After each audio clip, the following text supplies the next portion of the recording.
We welcome all of y'all back to That's What I'm Saying, the podcast about hip hop, entertainment, dating, sex, relationships, and social issues from a sometimes ratchet, because you know I me and my sister do, but mostly woke perspective. So listen and subscribe to That's What I'm Saying. We're on Apple Podcasts, Google, SoundCloud, iHeartRadio, Spotify, pretty much wherever you listen to your podcast, you can listen to us. Also, watch That's What I'm Saying. We actually have a TV show weekdays on Island TV, or just download the Island TV app.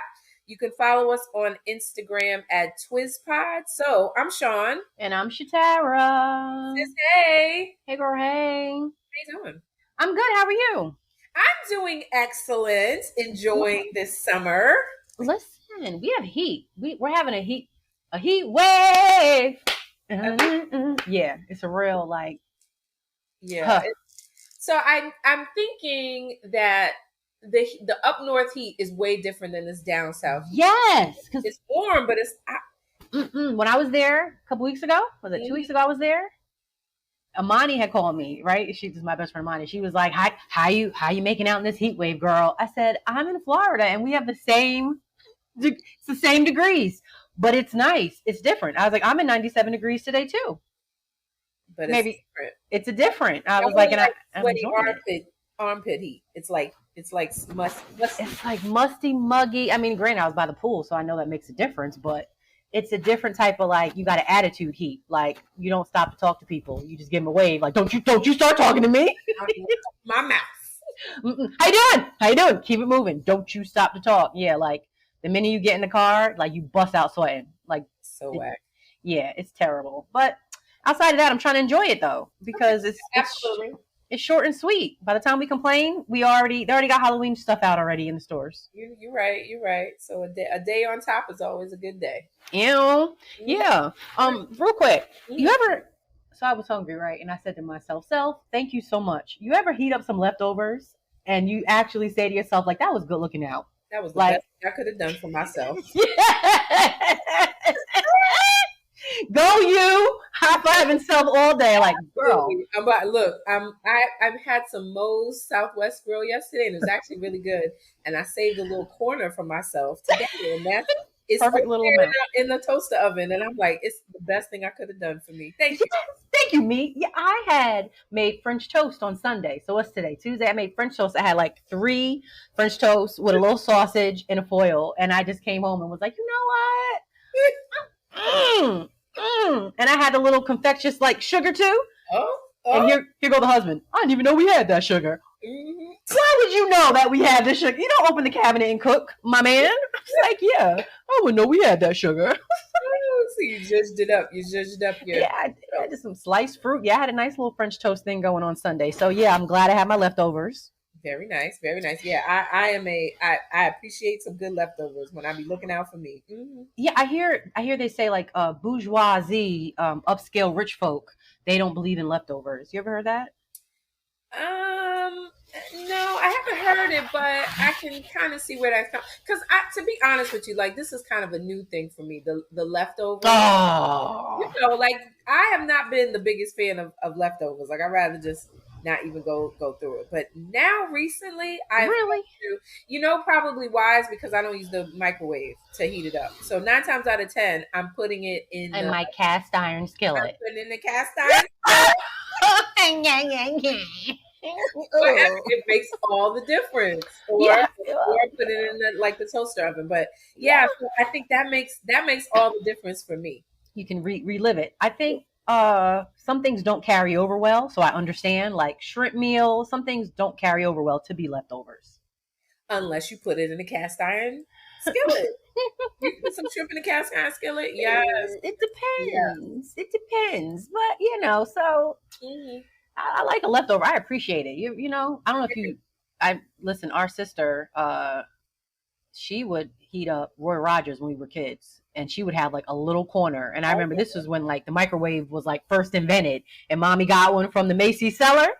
She brought home that microwave. Let me tell you something. How do you think that was Macy's? I think that was Gimbel's. No, it was Macy's. I remember going to the downstairs. Okay. I remember being with mommy that day. She brought me home from school. Girl, I cut school. We had to go pick something up. All right. Anyway, so yeah, she was over here heating stuff up. And she'd be like, do you smell that? You smell that? And she would come and hold it. It'd be a little 2 bites. Ooh. Right. It would be a bite, literally Ooh. as big as a quarter. Yeah, so everybody loves some leftovers. I remember that. Okay, Good all right. times. Good times. What do we call this episode? This episode is called "Long Way to Go," but you got to sing it like you got a long way to go, like Cassie. Okay, so yeah, because that's one of 2 songs I know that Cassie sang. Yeah, and the Official Girl one with produced by Timberland, and that was a good one. Yes, Official Girl, Long Way to Go, and what was the other one? Oh, we don't know. Addiction with Ryan Leslie, which she was featured on. I'm addicted to you. Oh yeah, that was a jam. Yeah, but okay, so Long Way to Go. All right, so with that being said, we're going right into the Puffy trial. Okay, yeah. So boom, boom, boom, boom. Yeah, so update. So Puffy trial. This is the aftermath of sentencing. So now, you know, as the whole world knows, Puffy was facing 5 federal charges in New York, and it concluded last week on July the 2nd. So there was a split verdict. So basically, he was acquitted of the RICO conspiracy, which we talked about last week, because you know I was saying, well, the evidence was kind of flimsy to get him under the Racketeering and Organized Crime Act. And then he was also acquitted on 2 counts of sex trafficking by force, fraud, or coercion. So basically, the jury said that the prosecution, you know, didn't prove beyond a reasonable doubt that Puffy or Diddy or whatever had orchestrated a criminal enterprise, or that he like coerced a woman into trafficking. So he's let go off of that. However, he was convicted of 2 counts of transportation to engage in prostitution under the Mann Act. So one of the cases involving Cassie and the other involving the Jane Doe. So let me just give a rundown of what the Mann Act is. Because originally this was known as the White Slave Traffic Act of 1910. So under 18 USC sections 2421, I like to quote my federal laws. This was a law that made it a crime to transport any woman or girl across state lines for prostitution or debauchery or for immoral purposes. Now, it came about because there was like this whole uproar with white women being coerced by people that were not white into prostitution, you know, so that whole white slavery thing. So there were a lot of stories back in the day. This was back in the 1900s that were saying that these white women were being like seduced and forced into these prostitution rings. Okay, whatever. So in 1913, or I think it was around 1913, Jack Johnson, who was the first black heavyweight boxing champion, he was prosecuted under the Mann Act for transporting his white girlfriend across state lines. And he was, you know, brought up on charges, and they said, you know, it was the whole thing, you know, the white woman, he's moving around the white woman. In any case, President Trump posthumously pardoned Johnson back in 2018. I thought that was interesting. So that's where this whole, the federal law regarding the Mann Act comes from. And this is what Diddy was convicted under. So the jury basically saw that despite, you know, not seeing the whole trafficking charge thing, they found that he did transport these people across state lines for sexual activity. Yeah. So yeah, this is what is going on. So what do you think about all this? What's the talk been? What have you been hearing? So it's so funny because I had somebody I work with, I guess, you know, they were getting the news of what, like, you know, what was happening with the trial. And they're like, okay, so, you know, this whole RICO charge is coming down, and, you know, just to talk on things. And he's getting slammed with transporting prostitutes. And you know what I said to her? I was like, well, I needed a ride. Oh my God. I needed a ride. I'm like, I mean, that's the whole point, right? But at this point, like I said, do I think that there needs to be some consequences? I've said this before. Sure, for dragging her across the room like he was Bam Bam from the Flintstones. Like, yeah, absolutely. But all of this, you know, the sex trafficking and so. No, I don't. I think everybody, it was consensual. People were there for the party. They needed a ride. So you do think it was consensual? Okay, so yeah, that's interesting. Yeah, I think there was a lot of drugs, but when you got there, you knew there was going to be drugs. I do not believe you got there and thought that they were just serving putty pops. Bill Cosby. I don't think you got there and was like, is it going to be cheese and crackers? No. So I don't. okay. No. Interesting. So Mm-mm. so my whole view of that is, and I think it's, you got to go by every single act, because it's not a blanket consensual, everything is consensual because I said yes the first time, or I knew what was going on the second time. If the 1100th time I said no, no is no. So Yeah. I'm more of the, it's, you can't necessarily say that it, yeah, she knew what she was doing if she was drugged, or you can't necessarily say that for every single time. I mean, they were Okay. together for over 10, 11 years, and how many 365 days a year, and how many, thousands of days that is. So maybe in the one act, or the one situation, there wasn't no. And I think that's what, I'm about to call her Sophie. I don't know why. Oh, But Cassie. Cassie was, had testified to, and so this Jane Doe. So again, there was some people that had real, strong feelings about whether what was testified to actually happened. In any case, so now we're at the sentencing and phase. So, Puffy had asked for bail, to be let out on bail while he awaited sentencing, and of course, the judge denied it. And I think, well, most of the reason is because the defense made a case saying that he had abused or was abusive in his relationships, and that he had a temper, and there, that whole thing. So I think that worked against him when it came to a bail hearing, because you're saying that he's a danger. So you've already argued this in court that your client is a danger. So why are we gonna let him out? So I kind of understood that part. So each Mann Act conviction carries a maximum sentence of 10 years. So, and there's federal sentencing guidelines, which probably suggest like 4.5, 5 years for each charge, for each conviction. So I heard something that the judge was going to give him credit for the 10 months he's already served. I don't know if that's the case, but either way, we know that he will be sentenced probably by October 3rd, if not sooner, if they, get a sooner court date. So, so you think he should serve some time? Well, yeah, right. There has to be some consequences for, like I said, manhandling, your girlfriend, for even coming out and lying about it when, as we've said before, he had the opportunity to apologize and be like, listen, world. He wasn't on trial for that, though. I know, but I'm just saying there should be consequences for that. That's what I'm saying. Like, for what we ended up seeing, the public, and, he didn't hold himself accountable for none of that. So then it kind of looked like, oh man, like you're a little bit, tipped off in the head, my man. Lies, delicious lies. And then boom, we saw that. That was horrific to see. That wasn't funny, but it was funny. But his lies. Like, you ever hear a pathological liar when they be lying? Of course. Like, I want to move away just in case the lightning strike you. They believe it themselves, and you're like, really? They're like, yeah. I was born on September 3rd, knowing good and well. Like, no, you weren't. You were born February 19th, sir. But they just, yeah, that's my date, and I'm a new zodiac sign. But yeah, in his case, yeah, he was just straight up lying. And if you are drugging people and trying to get them under the influence to have sex with you, and then you're raping women, and you are maliciously doing these things. Now, it's one thing if you just party. My house is known to be the party house. We do a little drugs, we have a little party, people take off their clothes. No, you should not have. Man, listen, have a good time. I don't care what you do. But when you take it to the next level where it's against a person's will, there needs to be some consequences. And then on top of it, you get abusive. Got to be some consequences for that. Now, if you just gave me a ride to the party, thank you. I ain't mad at you for that. Did you give me a little? Hey, did you give me a little? Did I get a little money for 9 months rent in advance? Little cash app.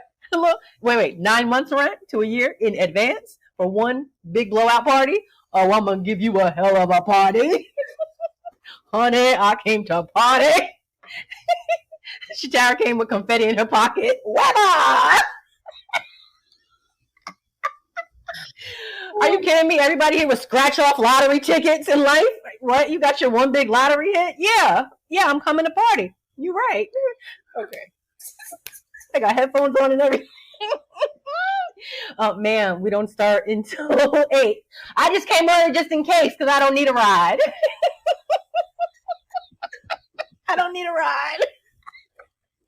Yeah, I'm just saying some of those parties were big hits. That was somebody's big win out there in these streets. that was somebody's big win. And I'm sorry that it had to go this way. You should have just apologized, Puff, when you had a chance to really, but then you showed the world your ass. Yeah. So your whole ass. So here we it's go. that part. And then you got kids. Have you seen like his daughters and the sons? Like everybody his mom showing up. That's the sadness out of this whole thing. Yeah. His family, and one thing I could say a lot of things about Puffy, but obviously he loves his children and his children love him. And they love him. Even down to the step ones. Mm-hmm. Even the ones that they ain't even come right. So that's the saddest part out of all of this, and the fact that 3 of his children lost their mother. Yes. So, they truly are alone in this world. Oh.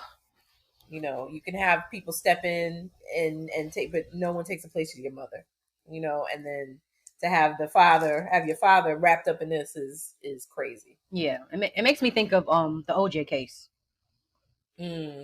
What, with the kids? Yeah, just with the kids, they lost their mother, then their father was wrapped up in the case, and it was just very sad. Just when you see kids, it's like their innocence is ripped away from them, and they just love their father even still. Absolutely. All right. So, well, we'll be updated, because we got some months. I guess we're gonna do this little sit down with him. Did you ever think it would come to this? Like, not at all, though. Not at all. This podcast has like men in the ringer for the past, like, it's ongoing. I feel like, and I'm grateful that you have like a legal, knowledge on a lot of this, that you can give us some knowledge and drop those laws. Because let me tell you something, it is imperative for us to be able to break it down the way we can. But like I said, we are really in the news. A lot of men are really getting in trouble. Yeah. Well, I mean, I said we've been talking about this, how this has just proliferated with this show. This is the age of information, but it's also the age of reckoning. Oh, and this is when black men, especially black men, if you can, you got to do that soul healing, like, real quick. You got to do your releases, do your apologies, really come to the forefront so that you can level up. But if you don't, this shit gonna flush you down the toilet. This energy is so strong, and we're just seeing it. Like, man, some of our pillars, I never thought I would see this day. Yeah. There's a Diddy trial that went on, and now he is sitting in jail. That's crazy. Now, do you think it's just black men specifically, or just men in general? Well, I'm looking at our black men. I think it's men in general. I think it's the masculine, but specifically our black men. It's time for them to level up. It's time for you. It's time for y'all to do better and be better in so many different ways. So, speaking of, damn it, was it Chrisette Michele was on a podcast crying about how black men need to do better? I don't know. Oh my gosh. Okay. I'm going to bring that up in just a minute, because it kind of goes to what you're saying. And it was good. It really hit home. I was like, dang. Okay. Yeah. I hope they don't tear her up. Let's go on to, because we were talking about Shannon Sharpe. So, Shannon. So along the same lines, I mean, this is kind of what the theme that we're talking about. Shannon Sharpe. Now, we talked about it before with this sexual assault lawsuit, and that's been pending. So, a Jane Doe has filed a $50 million civil lawsuit in April in Nevada against him. She's charged, multiple incidences of sexual assault, battery, emotional abuse, and threats and all kind of stuff. I mean, we've seen the texts, whether they're real or not. Although, remember, before all this happened, Shannon did offer her a settlement, and she refused it. I think he offered her $10 million, and she refused it, and now here we are. So, Shannon has denied all the allegations, but what I find is crazy is that the complaint was filed on April the 9th in probably the circuit court in Nevada. Now, typically, you have 30 days, maybe 45 days to file a response. Otherwise, you get a default judgment against you.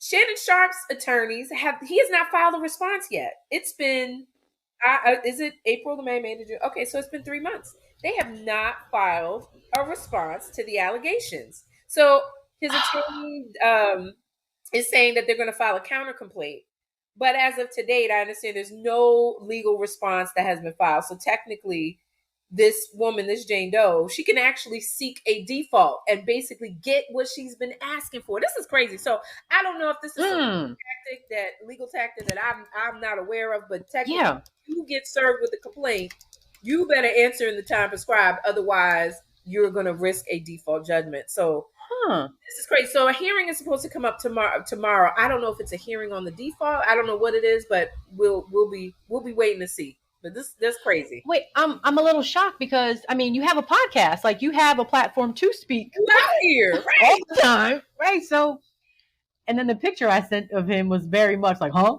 That's right. You said you posted a picture for us to see, and that's exactly how he's looking. I mean, I don't know. I don't know what this is about. I don't know why he has not responded formally to the complaint that has been filed against him, the civil lawsuit. But that's crazy. And I don't know if, like I said, I don't know if there's some trick up their sleeve they have, but that's just a terrible place for him to be at this point. Like, it's been at least almost 3 months. You have not filed a response to a lawsuit against you. You better do something quick. Yeah. So we'll be keeping updated on that, because that's crazy.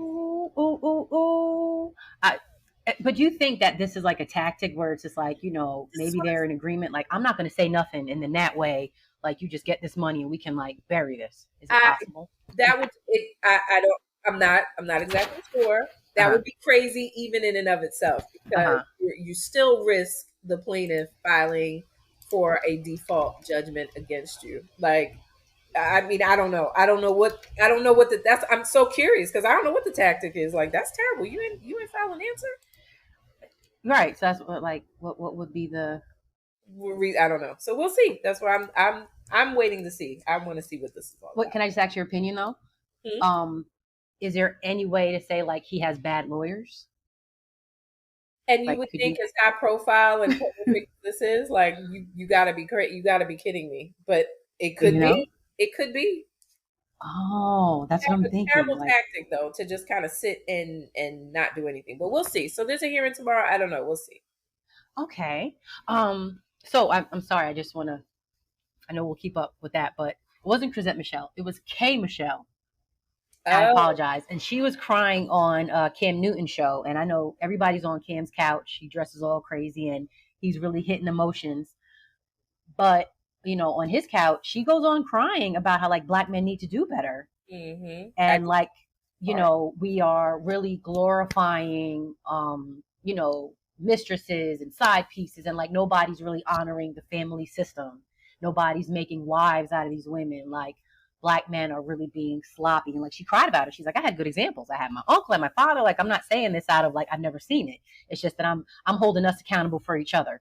And Cam was left speechless because he has kids with numerous other women. And he said something about having like no intention to be married. Like, and it was, something like that. So she was kind of calling him out and holding him accountable for like, brother, like, you got to do better. Like, you're in a position, people are watching you, like, please do better to your black woman. And she was tearful in her message, and it was so heartfelt. When you get a chance, check it out. Yeah, I did see parts of it, and I'd actually like for us to do a show. Like, maybe we could have some guests on. Maybe 2 other brothers would be really good. A podcast to just kind of to discuss this, because I think this, because you and I always talk about it. It always comes up in our podcast, and it's not just men. I want to say it's not just men. It's us, it's black women as well, but specifically the men, black men. But yeah, let's revisit that, because I think that's an important conversation to be had. Yeah. Especially, if you're a black man with a black wife, DM us. You heard the specifics on that. Dr. Umar, we want to talk to you. Absolutely. All right. Look, we gotta move this along. Because we got more ratchet. So okay. I just want to know this. Often we're moving on to a different topic, but this is a white girl that I used to watch the show. I did not. Let me stop lying. She had a show on HBO. I think it was called Girls back in the day, and it just wasn't my cup of tea. Whatever. I'm talking about Lena Dunham. So I don't know. I know, I do know. Have you recently seen her lately? So Lena Dunham, she first of all, she wasn't a skinny girl. Mm-hmm. You know, she was always kind of a thick girl. Mm-hmm. But today, I don't know what to say. Mm. Yeah. When you told me to go take a look, yes, she was okay, like you said, she was not skinny in the first place, and they always admired how on the show Girls she was always willing to show her body and be naked in sex scenes, and she's like, I'm not the normal figure size, like I'm not the stereotypical body, and I'm a representation for the women who are outside of the box, so to speak. Okay. And that was it. Now this next level she's taken is she's like, fuck it, food is good. Is that what's happening? That's how I look at big people sometimes. First of all, she is at least 300 pounds. Yeah. And I think she's kind of tall, but for the most part, that's how I look at big people sometimes. I think she's like 5'5". No, I feel like she was tall. Like anyway, whatever. In any case, she's a big one. She's a big one. I don't know what happened, and it's funny because everybody you see in social media, everybody's kind of getting smaller. There's the Ozempic craze, and you don't see people going the other direction, like getting real big. Yeah. Like, yes. I don't know what happened, and then you want to be sensitive, but at the same time, I kind of like, well, what's happening with you? Because that don't look healthy. Okay, well, have you seen? Her name is Chrissy Metz, and she's from, I would say Metz, Metz. She's from the show This Is Us. Who is it? With Sterling K and Mandy Moore. Her name is Chrissy Metz. She's one of the sisters on This Is Us. Anyway, okay. Let's say she's big. No, she's big. She's a white woman. Okay. She's starting to lose a little bit of weight, but she was big, and they always focus on a lot of her size on the show. And she wanted to get better because of her health, but she can sing. She has all these great things for her. But it was one of those things where it's like, she's so pretty. And if Weight Watchers, this is what I was thinking, if Weight Watchers doesn't grab her up and get her in a commercial for the progress, and that's how I look at some people, like, because I know that there's sponsored, sponsorships that are coming for them. Right. And she probably was like, nope. No. So I think that's what happened with Lena Dunham. She was like, nope. I don't know. I mean, you would just think someone in the line, someone like that would, do you want to be that big? I don't know. That's what I'm saying. She said, fuck it. I guess. Or unless there's some health reasons, or like some psych meds sometimes make you big sometimes, Not that big though. She like orca whale, like obese now. Yeah, yes. She's real big. Like, and it's I don't know. Did you ever watch her show as Matt? I watched Girls. You did? Yeah, I watched Girls. Oh. And then they got to be like, towards the end, it was just like, you know what, this is just like entitled white girls in Brooklyn that I think she had like a tantrum because her dad wouldn't give her money. And that's when I was like, okay, like it was funny, but then it wasn't. It was like, okay, it's like out of touch for me. It was a little bit too out of touch, but it had its funny parts. Okay, well, anywho, when you told me like go look at Lena Dunham, I was like, I didn't know who I was looking at first. Huh? You said you didn't know? I know, right? You set me up. Because she ate Lena Dunham. You know what? There's some people that are like, have you ever seen Cedric the Entertainer's stomach? Yeah. Yo. What? He always has a sweatsuit that fits, but that mofo has never gotten smaller from, let me tell you something, and he just stays getting the show. I'm like, damn it, Cedric. Cedric's another one. He'd be like, food is good. Fuck it. His stomach is as big as remember the lady who was having quintuplets? Remember how big her stomach was? That's how big Cedric's stomach is. And I love some Cedric. No hate here, but they will get him a little sweatsuit and a little fedora hat to sit on somebody's couch. But that tummy, baby, is a baby tummy. I'm like, golly. Anyway. Okay. All right. In more ratchet news. Do we have more time for ratchet, or should we go on to the quote? I don't know. You tell me. You tell me. I think we need to go to the woke. Oh man. Okay. No. All right. So this was interesting. It was a headline I came across. Basically, Health Secretary Robert F. Kennedy, we call him RFK Jr. I like RFK. He's, to me, he's like, just, yes, he's from the Kennedy family, but he has that talk, which he says, from years of doing drugs and all kind of stuff. Like, he has a growl, or there's a name for it. They call it something like the way that he talks. Drug addict. Yeah, he has like Is that the name for it? No, Previous drug addict, recovering. No, but it's recovery. Wait, don't cut the smoke. So he has it's something at the end of his words, like when he speaks, where his voice is kind of it goes up and down, it kind of goes up, but he is very honest about it, and he says it, from his years of drug use. In any case, so RFK, he claims that Anthony Fauci, who was the ex-White House advisor, helped create COVID-19. So dun dun dun, stuff that we already know, but now it's actually being said. So RFK basically said that Fauci created or funded this risky research at China's Wuhan lab. So remember the lab in Wuhan, and where they were doing this gain of function, or it was funded, was this gain of function studies. So this is a study. It basically makes viruses more infectious. So you have these scientists in these labs where they're genetically manipulating, pathogens and all the infectious diseases to make them more transmissible. Why is, this is so controversial, but they've been doing it for years. So under Trump, the practice was banned indefinitely. He just, he did put a stop to all of that. And even Obama had put a moratorium on gain of function in 2014 because and I think we talked about this on the podcast before, this whole gain of function thing. So the moratorium under Obama lasted about 3 years, and then Trump just put an end to it. However, during Biden's reign, or when Biden was president, he preemptively pardoned Fauci. So what does that mean? That means that Fauci could never be brought up on any charges related to what happened with this whole COVID-19 mess.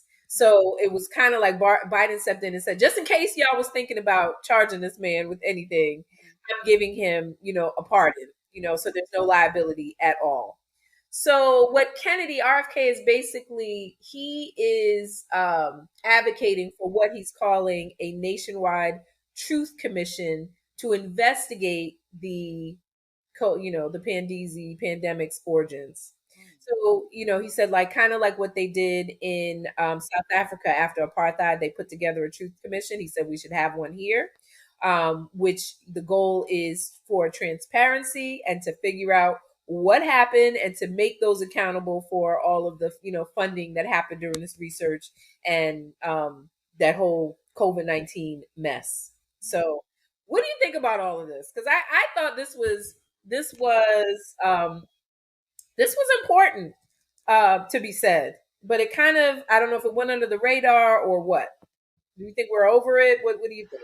No, to be called a truth commission, it hurts my feelings that it's going in the order that it's going in. I feel like this is something that should have been already. The truth comes first. I feel like it's so unfortunate that so many people, have lost their lives. I feel like we've been traumatized. Anybody that can say, like, I lived through the pandemic, like we have experienced life in such a way. So, of course we want to know the truth, of course. But then I also feel like, and then what? What you mean? Like, and then what? Like, okay, now we know, because I feel like we were tested. I do feel like, we lost a lot of control. Just as humans, we were kind of told, like, this is what it is. There was a sense of control that happened. It was very sad. And, now I feel like the truth teller is like, well, we just want to let you all know that we knew what we were doing, by the way, and what's done is done.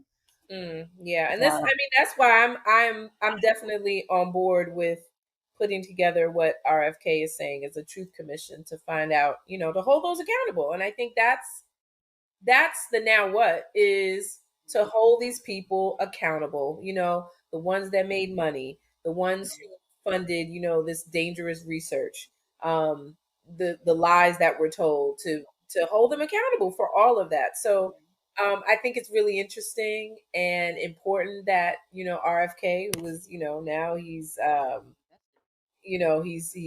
the health secretary, and he's saying that this was, in so many words, he's saying it was a scam. I think he was even speaking about the mRNA vaccine, the safety of it. Just kind of he threw all that out the window, saying it wasn't. The studies were basically fake or insufficient. They were telling you what they wanted you to know so that you could be scared enough or afraid enough or forced into a situation that was so unnecessary. So Fauci, who is now at Georgetown University, he has not made any comment about it, of course. So wow, that's Alexa telling me about the weather. Yeah. Down to the vaccination. Yeah. So that is what's going on. So more power to RFK to uncover the truth here. All right. Okay, so moving on, another interesting headline that I read. So basically, the Department of Justice and the FBI recently concluded that there is no credible evidence that Jeffrey Epstein maintained a client list of powerful figures or that his death was anything but a suicide. The bullshit. Here go the bullshit. So this is a report that came out by the DOJ and the FBI, which, to note, it actually contradicts what some former FBI head officials were saying. So remember, Kash Patel, who is now the FBI director, and Dan Bongiorno, who's the FBI deputy director, both of them at a certain time back in, I believe, 2020, 2021, they both were pushing for the release of the Epstein files because they said that basically, Epstein was killed because he was concealing the higher ups, the government officials, the celebrities, the business leaders, and all these conspiracies. That was before they were appointed by the Trump administration. Now, the FBI is changing its tune, and it says that no one is going to be charged, even though remember the Ghislaine Maxwell, the chick that Epstein's side chick or whatever? She's still serving 20 years. Got all the girls together. Sex trafficking. But according to this DOJ report, no one else is going to be charged. So my question is, how could this woman who was serving 20 years be serving it for sex trafficking, but no one else is going to be charged? I mean, she was doing it all alone and by herself. It's crazy. So that's just something. They also, this is the DOJ, they also allegedly point to a video that is supposed to be showing that Epstein died by suicide by his own hands. And, my whole thing is it's probably AI. So I don't know if you remember they were talking about the Epstein files going to be released, and we see it. And then it just kind of, it kind of poof, disappeared, the whole thing. We never actually saw anything. So, and then now with this report coming out saying, well, there's nothing to see here. I mean, this is it's government conspiracy at its finest. So what do you think? I think that all right, so when we look at, let's say we're talking about the Puffy trial, right? And can you imagine, like, these parties and all this trafficking and all of the powerful people that he has in his pocket, let's just say. Now, he's doing this as a black man, on his level. Can you imagine white man Epstein doing it on his level? I mean, you talk about going way back, having files, politicians. Oh my God. So I'm a firm believer that, yes, they do want it to be poof, be gone. Yeah, like you said, they do want it to be poof, be gone. Because can you imagine the receipts this man was about to have? Yeah, of course. Yeah, you want to call it suicide? That's fine. Either way, he's not here to tell it anymore. We got that right. You know what I'm saying? He's not here to tell it. Yeah, absolutely. Yep, you got to be killed. I think he had, celebrities. He had some of the biggest politicians. Shoot, they said they had some Trump, they had some Kennedys, they had the Clintons. I mean, this is all hearsay, but I believe it. Absolutely.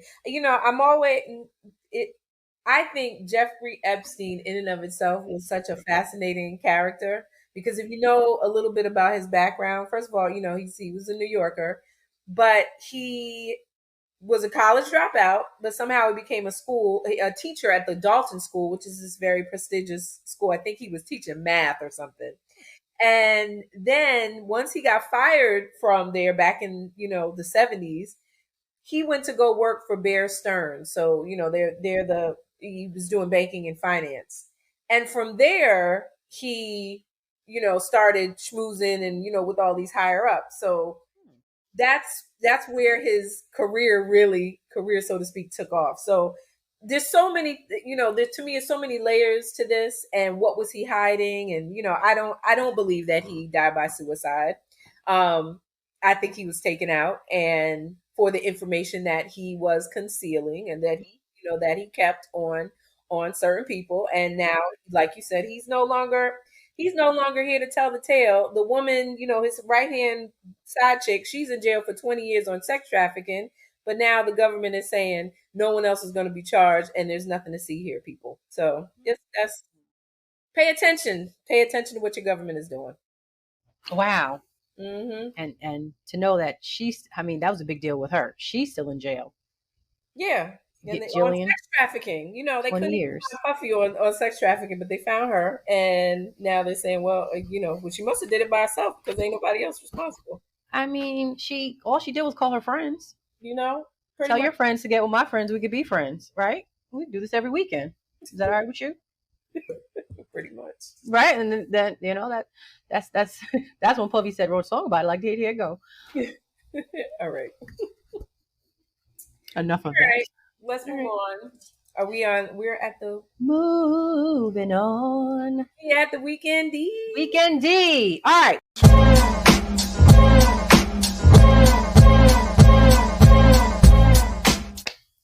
Let me read this one for you. Mm-hmm. Here we go.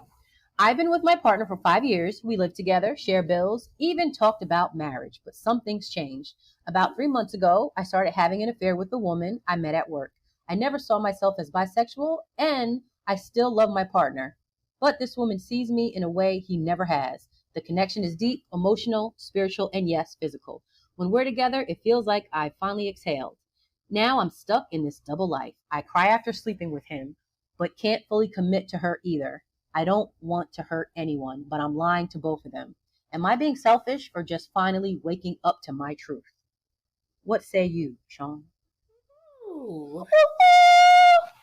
You got it. The glamorous life. Party all the time. Party all... The Eddie Murphy version.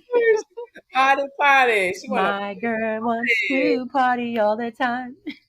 Okay, so I mean, this was, okay. So, okay, all right. Habada. Yeah, so because I'm trying to, at a certain, with an understanding that there are people who identify as bisexual. So obviously, here she is. I don't know if this was something that she realized in her relationship with this man, or she's always been, and now she's reliving it, or did he know about it? So that's my thing.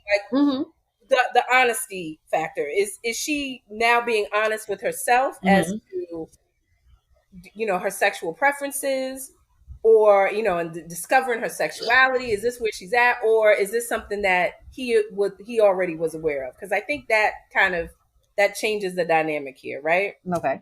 So where is the honesty part in this, and where or what did you tell your man? Like, hey, I like women too.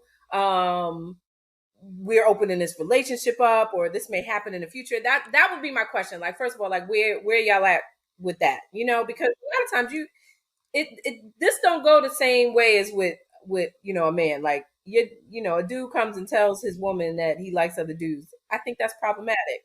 But for a man to hear from his woman that she likes other women, like, I mean, isn't he like more for me? Like, that's great. It could actually. You brought that up last. Right? Yeah. Right. So that's at least where I'm saying, like, what's the honesty level between them? Does he know, or is this all kind of new? Right. Okay. That would be one. And then from there is, well, you got to kind of clear up those secrets, because if you're lying and you're being unfair to him. And I just, maybe it's my bias, but I just have difficulty in seeing that this would be a problem with her dude. Like, you cheating on me with another woman? Really? I mean, am I right? What do you, I think that, like you said, it depends on the man. A lot of times, because he, like you said, he might be okay with it. He might be like, oh, okay. But was that something that was already brought up in the beginning of the relationship? That's how you get down. Is that part. Right. Right? Because, my man could say he wants a threesome, and I could go, okay, met a guy today, and he gonna get mad. He's like, what you mean? It's over. It's over. You know what I'm saying? I thought about, what were you thinking? You know, like, so yeah, it can be very double standard in that way. I don't, some men, no, I don't believe every man wants to share you of all things, like with another man or woman. Like, nah. So I think, like you said, it just depends on the honesty level. Like, where was she up front in the beginning with all of it? There's that, yeah. And I think also being honest with herself, like, if you don't want your current relationship with this man, be honest about that, Yeah. and end it, but be honest. Mm-hmm.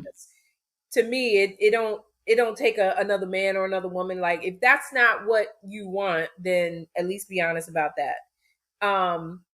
If you want to explore these new sexual feelings that you have for this other woman, be honest and upfront about that. Mm-hmm. If you don't know, you still have to be honest and upfront with your man and tell him that, so that you're not now you're not betraying him. So you got some explaining to do.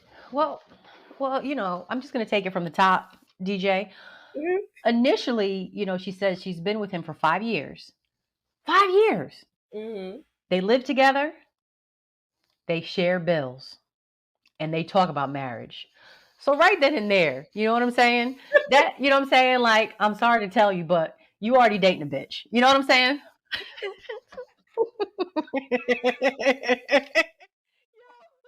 I had to tell his mom that she raised a bitch, because Oh my God. because ain't no way. 5 years we've talked about. I mean, don't get me wrong, but you mean to tell me there's no we're going up from here, where we're graduating to another 5 years and we sharing bills too?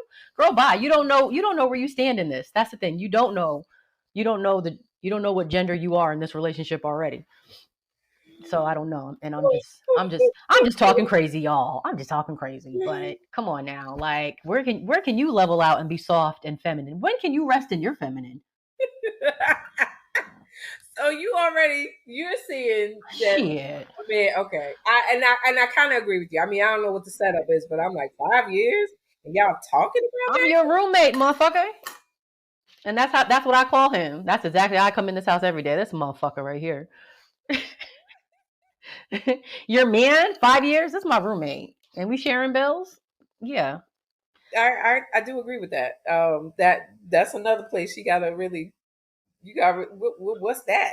And then wait, I'm thinking about this meme I saw, and it said, why women who say they hate men always go for a woman who's trying to look like a man?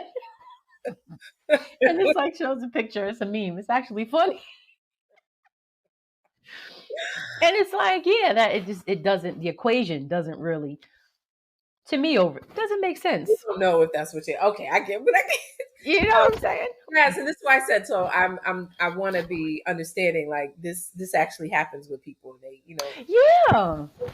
But okay, so it makes sense. It makes sense to them. So I'm just gonna leave her with, you know what, you owe it to yourself and to both of them, your man and your woman, to be honest and stop hiding and live honestly and authentically. Like you said, That part. this woman makes you feel certain things about about yourself, then carry that over into your relationship and be honest all the way around. Be authentic all the way around. Listen, 5 years in a relationship, living together, paying bills, first and foremost, you sound grown. Mm-hmm. Let me just be clear. You sound grown. So with that being said, I would say I'm encouraging you to come out to who you are. Come out to who you are. Point blank, period. Yeah. Once you're grown. It's okay. Okay. All right. And you might, her man might be like, more for me. Great. Yeah. And I was about to say, and if he's not, then then that's who you are. Like live in your own truth. Like if this is who you are, then don't try to make everybody else happy, girl. Mm-mm. Yep. Okay. I think we gave some good advice. I don't know. Jesus Christ. I still can't find that meme to send to you for the life of me. From Mommy Dearest. Yes, with the powder on her face, Christina. Jesus Christ. I don't know whoever made it. It's so funny, but yeah. Mm-hmm. That's how you feel. This just girl, sounds like a mess, but hey, that's a lot of people's reality, Mm-hmm. Okay. All right. Well, guess where we've come to. Make it to the jam. We made it to the jam. Jam. Okay.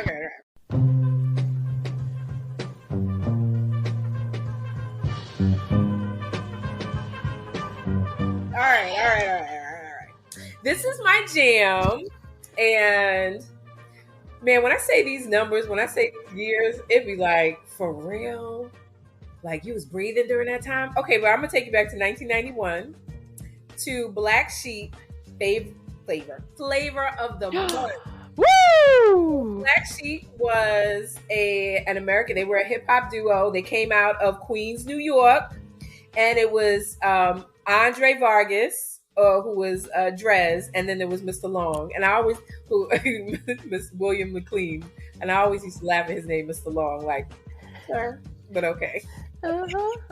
Okay. Listen, is that your way of tooting your horn? I guess so.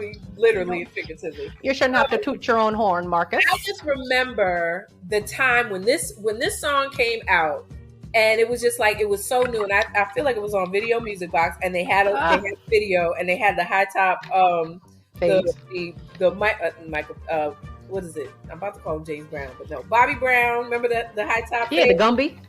They had the Gumbies and the high top fades, and the wooden beads, and I was just so captured by them. And what I loved about that era, because that was like the Native Tongues era, so that Native Tongues consisted of De La Soul, Tribe Called Quest, and the Jungle Brothers. So they had a sound during that time, which was a lot of jazz. So a lot of jazz influence, a lot of jazz laced through it. So this song was Magic Disco Machine scratching. That's where the background came from, like the beginning. Doom, doom, woo, doom. So dope. So, just with the wordplay, it was, that production, it was just so smooth. I can play this song to this day, and it's just, it was so witty, and I missed that from hip hop and R&B, because the lyrics were so witty. Even though he was talking about flavor of the month, which we know could be the girl that was the flavor, could be anybody. Just kind of like how social media is. Hot 1 minute, and that's what he was talking about. But it was just so dope the way it was delivered. So that's my song. I know. Look, I never knew you knew it, but I knew you would pursue it. Hurry up and get it on. Heard you got the feeling for the flavor of another. Yeah, this was a smooth, like, I would say, like you say, like they mixed it with some jazz in there, and they're speaking clearly. You can hear what they're saying. They are literally like rhyming and flowing to the beat. Hip hop was different then, and I'm not saying I'm mad at how hip hop has evolved. However, I'm very much stuck in this era. Like, you put this song on, you put on Brand Nubian, like you put on Organized Confusion, there's certain rappers back in that I could just like, don't turn that back up. Like, I don't even want to go into today's music sometimes. I agree with you, and I wouldn't say, let's not call it stuck, because I think there was something very special about that era that you're not going to find today. There was something very, I'm going to say, magical, spiritual, deep, and so endearing about that music. Even though sometimes, it was playful, it was fun. I laugh with a friend of mine because we talk about what was gangster music, and I was like, I never looked at Biggie as gangster music, but evidently it was. However, I would say that there was something, an energy about that music that we grew up in that era that you're not going to find today. And right. if you do, in certain artists, that you do find that type of energy, it's because they have reached back and they look at the people that we're talking about. Like they were Right. inspired by that. And that's how you know. So, this my shit, man. For a second, I reckon I got you double checking. Then again, when to your knees did I beckon? Hold me only if you want to get naked. Constantly. Yes, it's me, DRES. That was my jam, man. Yeah, this saxophone. You could listen, and let me just say this real quick. This was back in the day where, like, I wanted to be a video girl, and let me tell you what these video girls were doing. They had on black, like, legging suits with these long fake ponytails, and they were on their saxophones. And you know what I'm saying? Like they weren't twerking. It was just a little sexy little. I was like, oh my god! When I grow up, you want to be a doctor? No, I want to be in videos. Video music box. Oh, that's all I want to do. Put me in the Big Daddy Kane video. I just want to do my little neck move, smooth operator. Put me in the flavor of the month with the saxophone, and I probably want to be in the De La Soul video. And it wasn't disrespectful to say that back in that time. That's how I felt. Gosh. Oh, that's so funny. Yeah, absolutely. All right, good stuff. All right. Well, look, y'all, this has been fun, but we've come to the end of this show. However, you can subscribe to That's What I'm Saying, the podcast. You can listen to us on iTunes and Google Play and SoundCloud and iHeartRadio and TuneIn and Spotify, wherever you listen to your podcast. You can listen to us. Also, watch That's What I'm Saying, the TV show on Island TV weekdays, or just download the Island TV app. Follow us on Instagram at TwizPod. That's TWISPOD. And Shatara, what else do we got to let everybody know? Hey, if you have a question for the Weekend D Report, if you want to advertise with us, want to keep up to date on all my upcoming comedy shows, as well as our podcast and TV events, then get social with us. DM us on Instagram at TwizPod. And as always, we appreciate y'all. Thank you for listening. Until next time, stay healthy, stay well. Peace, y'all. Peace.